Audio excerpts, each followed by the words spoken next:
प्यारे बच्चों, आप सभी का बहुत बहुत स्वागत है आपके अपने चैनल सुष्मिता एसपी पे।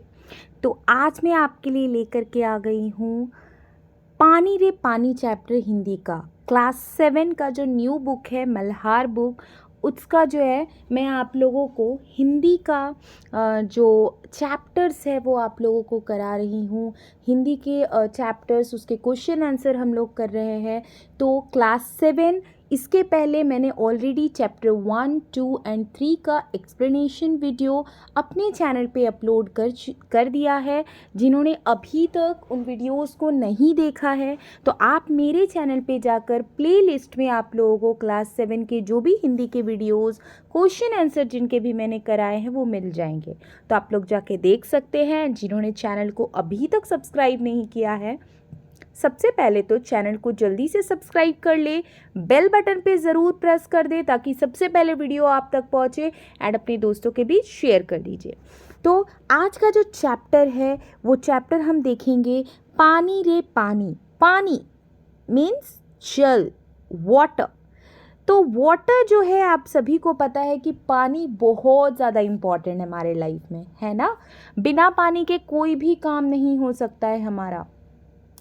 पानी जैसे पानी जो है हमारी लाइफ के लिए बहुत ज़्यादा इम्पॉर्टेंट है।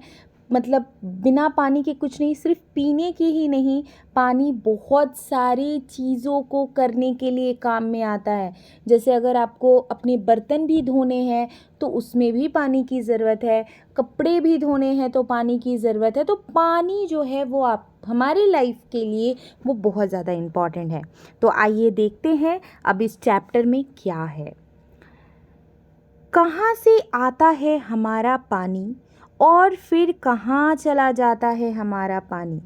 हमने कभी इस बारे में कुछ सोचा है?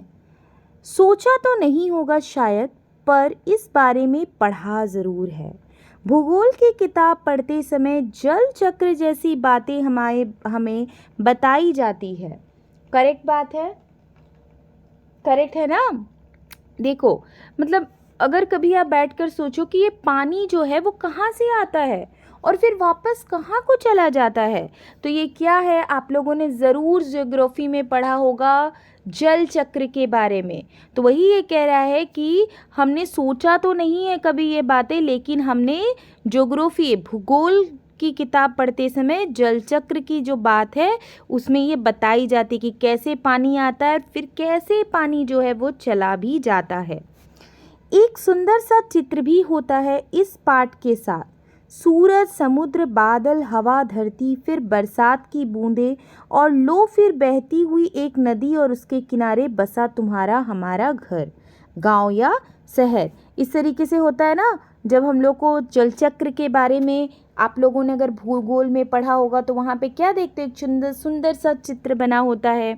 वहाँ पे सूरज, समुद्र, बादल, हवा, धरती सब कुछ दिखाया जाता है। एक नदी दिखाई जाती है, हमारा घर दिखाया जाता है, ठीक है।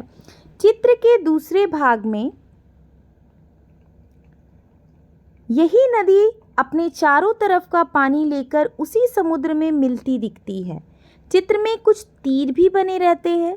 समुद्र से उठी भाप बादल बनकर पानी में बदलती है और फिर इन तीरों के सहारे जल की यात्रा एक तरफ से शुरू होकर समुद्र में वापस मिल जाती है और यही होता है जल चक्र। जल चक्र क्या होता है? जल चक्र में ज़रूर आपने देखा होगा कि क्या होता है। सबसे पहले तो पानी जो है वो समुद्र का पानी, नदी का पानी धीरे धीरे भाप बनकर कहाँ जाता है, ऊपर, वो बादल का रूप ले लेते हैं और फिर वही बादल जो है फिर से धरती पर जो है वो बरस जाती है। तो यही क्या कहलाता है? जल चक्र। यही होता है जल चक्र। आइए आगे बढ़ते हैं। ये तो हुई जल चक्र की किताबी बातें, पर अब तो हम सबके घरों में, स्कूल में, माता पिता के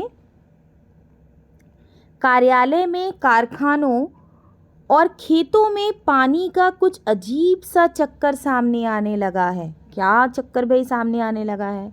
नालों में अब पूरे समय पानी नहीं आता। नल खोलो तो उससे पानी के बदले सूसू की आवाज़ आने लगती है।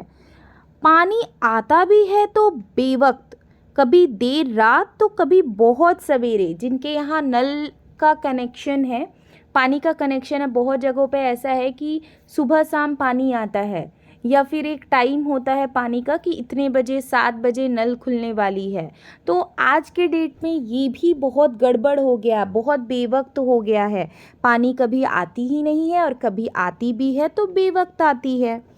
मीठी नींद छोड़कर घर भर की बाल्टियाँ, बर्तन और घड़े भरते फिरे। पानी को लेकर कभी कभी कहीं कहीं आपस में तू तू मैं भी होने लगती है। मतलब अभी पानी की इतनी किल्लत है, सही बात है। अभी जो है आप बड़े बड़े मेट्रो सिटी में भी जाइए, पानी बहुत टाइम पे आपको ख़रीद कर पीना पड़ता है। वो 30 रुपीज़ वाला बॉटल आता है वहाँ पे, या 35 रुपीज़ लेता है, वो बॉटल में पानी आपको ख़रीद के पीना पड़ रहा है। और जिनके यहाँ मान लो एक्वागार्ड लगा हुआ है तो वो सही है, चलो एक्वागार्ड का पानी वो पी रहे हैं, बट अदरवाइज़ लोगों को पानी जो है वो ख़रीद के पीना पड़ रहा है। और पानी की इतनी किल्लत है कि लोग अगर बाहर से भी पानी लाए तो वहाँ पे क्या होता है, तू मैं होती है, झगड़ा होती है। ठीक है, रोज रोज के इन झगड़े टंटों से बचने के लिए कई घरों में लोग नलों के पाइप में मोटर लगवा लेते हैं। सही बात है, मोटर लगवा रहे, सबके घर में मोटर है आजकल। इससे कई घरों का पानी खींचकर एक ही घर में आ जाता है। यह तो अपने आसपास का हक छीनने जैसा काम है, लेकिन मजबूरी मानकर इस काम को मोहल्ले में कोई एक घर कर बैठे तो फिर और कई घर यही करने लगते हैं। पानी की कमी और बढ़ जाती है। शहरों में तो अब कई चीज़ों की तरह पानी भी बिकने लगा। भी मैंने जैसे आप लोगों को बताया, बड़े बड़े मेट्रो सिटीज़ में बहुत सारे जगहों पे पानी क्या हो गया, बिकने लगा है। पानी को पैसों से लोग खरीद रहे हैं। ठीक है, तो इतनी ज़्यादा दिक्कत अब पानी की होने लगी है। और लाइक पानी के लिए लोग मोटर लगवा ले रहे हैं, जहाँ पे होता है कि मोटर से आप पानी खींच रहे हो तो बगल के घर में हो सकता है उसके घर में मोटर नहीं है तो उसके यहाँ पानी बहुत ही कम आ रहा है, तो लोग ज़्यादा पानी के लिए मोटर भी लगवा रहे हैं। यह कभी गांव 1 सेकेंड यह कमी गांव शहरों में ही नहीं बल्कि हमारे प्रदेशों की राजधानियों में और दिल्ली, मुंबई, कोलकाता, चेन्नई और बेंगलुरु जैसे बड़े शहरों में भी लोगों को भयानक कष्ट में डाल देती है। सही बात है, सभी जगह ये कष्ट है। देश के कई हिस्सों में तो अकाल जैसी हालत बन जाती है। यह तो हुई गर्मी के मौसम की बात, लेकिन बरसात के मौसम में क्या होता है? अब ये गर्मी की मौसम की बात कह रहे हैं, अब बरसात में क्या होता है? लो, सब तरफ पानी ही बहने लगता है। हमारे तुम्हारे घर, स्कूल, सड़कों, रेल की पटरियों पर क्या होता है? पानी भर जाता है। देश के कई भाग बाढ़ में डूब जाते हैं, या बाढ़ ना गाँव को छोड़ती है और ना मुंबई जैसे बड़े शहर को। कुछ दिनों के लिए सब कुछ थम जाता है, सब कुछ बह जाता है। सही बात है, अगर ज़्यादा बारिश भी होती है तो क्या आ जाती है? बाढ़ आ जाती है। लोगों के घर के बाहर मोहल्ले में पूरा पानी जम जाता है। ठीक है, बाढ़ जैसी सिचुएशन आ जाती है, बहुत सारे लोगों के घरों में पानी घुस जाता है। तो बारिश के दिनों में भी क्या होती है? बहुत ज़्यादा दिक्कत होती है। ये हालात हमें बताते हैं कि पानी का बेहद कम हो जाना और पानी का बेहद ज़्यादा हो जाना, यानी अकाल और बाढ़, एक ही सिक्के के दो पहलू है। यदि हम इन दोनों को ठीक से समझ सकें और संभाल लें तो कई समस्याओं से छुटकारा मिल सकता है। सही बात है, अगर पानी ज़्यादा हो गया तो बाढ़ आ जाते हैं, पानी कम हो गया तो अकाल पड़ जाता है। तो ये दोनों एक ही सिक्के के दो पहलू है। तो अगर हम इसको ठीक से समझ ले तो हम क्या कर सकते हैं? कई समस्याओं से हमें छुटकारा मिल सकता है। चलो थोड़ी देर के लिए हम पानी के इस चक्कर को भूल जाए और याद करें अपनी गुल्लक को। किसको याद करना है? गुल्लक को। जब भी हमें कोई पैसा देता है हम खुश होकर दौड़कर उसे झट से अपनी गुल्लक में डाल देते हैं। 1 रुपया, 2 रुपया, 5 रुपया, कभी सिक्के तो कभी छोटे बड़े नोट, सब हम इसमें धीरे धीरे जमा, सब क्या होता है इसमें धीरे धीरे जमा होते जाते हैं। फिर जब कभी हमें कुछ पैसों की ज़रूरत पड़ती है तो इस गुल्लक की बचत का उपयोग कर लेते हैं। सही बात है, अभी पता नहीं लोग रखते हैं कि नहीं रखते हैं। मतलब क्या होता है कि मैं बचपन में जब मैं छोटी थी थोड़ी, तो उस समय क्या होता था कि वो शौक होता था कि सब रख रहे तो मैं भी गुल्लक रखूं। अभी भी आपको मार्केट में मिलेगा, मतलब प्लास्टिक के या फिर मिट्टी के अभी भी मिलेंगे। तो लोग उसमें क्या करते हैं, अगर आपके पापा आपको पैसे दिए, किसी ने भी दिया, तो उस गुल्लक में रख के जमा करते थे। एक शौक होता था, उस वक्त का एक्साइटमेंट होता था। तो हमारी यह धरती भी इसी तरह की खूब बड़ी गुल्लक है। मिट्टी की बनी इस विशाल गुल्लक में प्रकृति वर्षा के मौसम में खूब पानी बरसाती है। तब रुपयों से भी कई गुना कीमती इस वर्षा को हमें इस बड़ी गुल्लक में जमा कर लेना चाहिए। तो यहाँ पे ये क्या कहने की कोशिश कर रहा है इस चैप्टर में कि ये जो पृथ्वी है, ये जो मतलब हमारा जो पृथ्वी है वो भी क्या है, एक गुल्लक है। और जब बारिश के मौसम में पानी बरसती है तब हमें भी इसको क्या करना चाहिए, रुपयों के जैसा ये बहुत ज़्यादा कीमती होता है, तो हमें उसे क्या करना चाहिए, एक बड़ी गुल्लक में इसको जमा कर लेना चाहिए। हमारे गाँव में, शहर में जो छोटे बड़े तालाब, झील आदि है, वे धरती की गुल्लक में पानी भरने का काम करते हैं। इनमें जमा पानी जमीन के नीचे छिपे जल के भंडार में धीरे धीरे रिसकर छनकर जा मिलता है। इससे हमारा भूजल भंडार समृद्ध होता जाता है। पानी का यह खजाना हमें दिखता नहीं, लेकिन इसी खजाने से हम बरसात का मौसम बीत जाने के बाद पूरे साल भर तक अपने उपयोग के लिए खेतों में, घर में, पाठशाला में पानी निकाल सकते हैं। लेकिन एक दौर ऐसा भी आया जब हम लोग इस छिपे खजाने का महत्व भूल गए और ज़मीन के लालच में हमने क्या किया, अपने तालाबों को कचरे से पाटकर भरकर समतल बना दिया। देखते ही देखते इन पर कहीं मकान, कहीं बाजार, स्टेडियम और सिनेमा आदि खड़े हो गए। बिल्कुल करेक्ट बात, ठीक है। देखो, ये जो तालाब है, ये जो समुद्र है, तालाब है, छोटे छोटे पोखर है, इसमें क्या होता है, जब पानी जमा होता है, भरता है इसमें, तो वहाँ से ये नीचे भी जाता है। वो हमारे भौम जल स्तर को भी क्या करता है, उसको भी ठीक से, उसको भी मतलब वहाँ हमारे भौम जल में भी बढ़ोतरी होती है, वहाँ पे भी पानी जाता है।